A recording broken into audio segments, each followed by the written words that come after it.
We're continuing the series What the Bible Says About True Happiness. I'm going to read Psalm 16:11, and once you take a look at it, go back as far as you think you need to really get the context, and let's break it down. But it's a beautiful verse.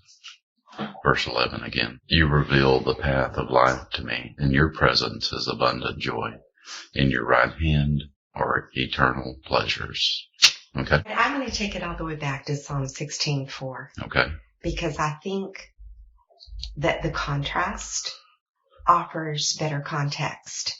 So we're going to start actually with the sorrows of those who take another god for themselves. And this says that those sorrows will multiply.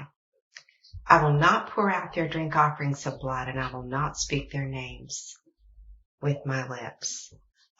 The sorrows are at Sabbath, which means pain, hurt, injury, sorrow, and wound. Okay.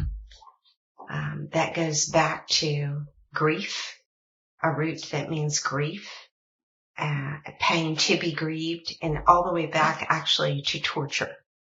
Okay.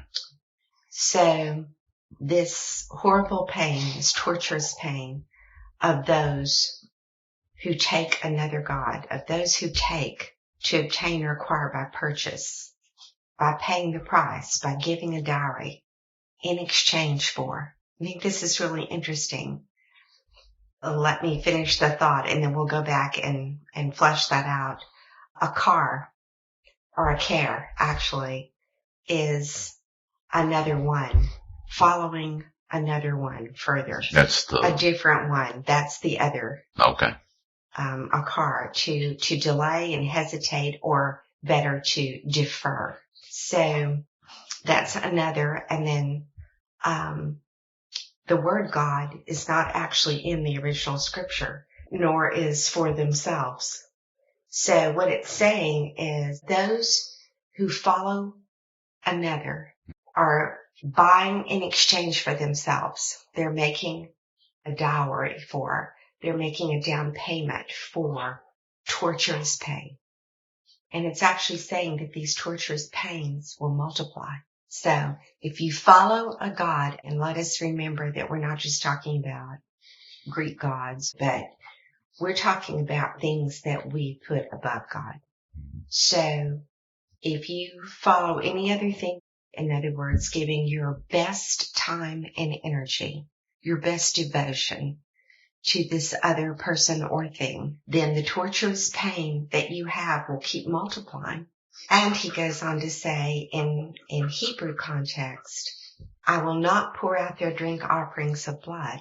So I will not, or I will hardly pour out, which is exactly straightforward what it's saying, drink offerings, which were offerings that the people made in atonement to sacrifice for their wrongdoings. I could stop and go into a history of exactly what the drink offerings were for, but I don't think that's relevant at this moment. He's simply saying, you can make an offering to say you're sorry for this, but I'm not really going to accept that offering. I will hardly speak, lift up, bear their names with my lips. So clearly, if you want to buy into a world of hurt, then put someone or something before God, because you can't just say you're sorry for that. What you have to do is unseat, and I'm adding here, so I probably should leave it at that.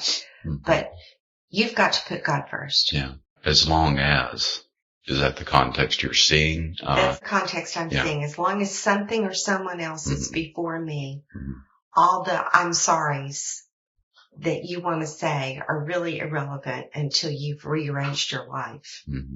And I think, even though I was inferring that, I think that inference is clear in the very next verse. Lord, you are my portion and my cup of blessing. Mm-hmm. You hold my future. So again, by contrast, he's making this very clear, that the way to avoid that torturous pain is to make God your portion. The you are my is not there. it is inferred. Portion is exactly what it says, menoth, and a portion would be the appointing. It could be the inheritance. It could be the preparation made for the writer. So the writer is saying, God, you yourself are all I'm asking is my inheritance, is my assignment, my reward. Just more of you. And my cup of blessing is also not there. So this is, when it was converted into English, this was the translator's way to emphasize this so that an English speaking reader would get this in its entirety and depth. But really, all this says is God, my inheritance. God, my portion. That's it. That's all of verse 5. That's all to the semicolon. That at the end when it says you hold my future, you is of course referencing right back to God. Hold, you support, you attain for me and hold fast my lot.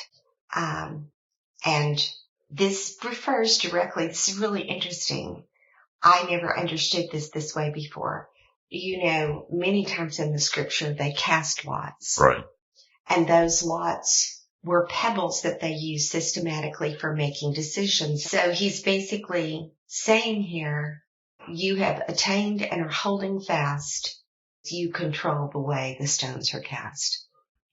So this verse, if you take out all the English editions, it's basically God, my inheritance. You attain and hold fast my destiny. It's all on you, Lord, right? It's Exactly. all on you.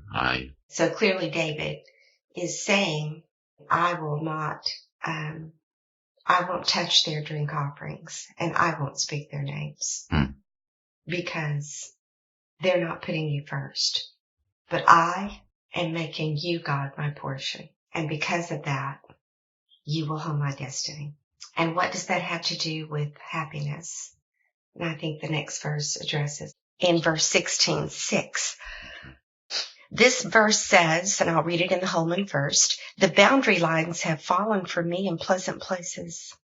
Indeed, I have a beautiful inheritance. So clearly, this is referencing property. And the boundary lines would be the measuring cord that was used to lay the lines between my property and the next person's. So this measuring cord that marks what is mine and what is yours is from the word cabal, which means to take a pledge and hold it. David is referencing the fact that this is an honorable pledge. This is the way the measuring cord marked property. So the cord marked property to David's advantage in a good way. It's fallen or it lies. It's been cast down. In pleasant, this is sweet, lovely, agreeable from Naim. For me in Naim, delightful, beautiful, and sweet. And the word places is actually not there. So this cord has been measured and cast down. And I just think of, I can just hear my boys through the years going, sweet, when something is good. And that's exactly how I think David is meaning this. These boundaries are sweet. Man, this is good for me. I'm going to step back and reiterate just a little bit so that we don't lose the dramatic build here. There's a crescendo in this verse that's beautiful. So those lines where the cord has been cast have fallen for me or been cast down in these delightful, sweet places. Moreover, and actually it's much moreover, I have, on the basis of this, as in legal terms, on account of and on these grounds, I legally have a shofar, a pleasing, beautiful, comely possession or property, a heritage, an inheritance, but a heritage, a gift. We don't do anything to get our heritage.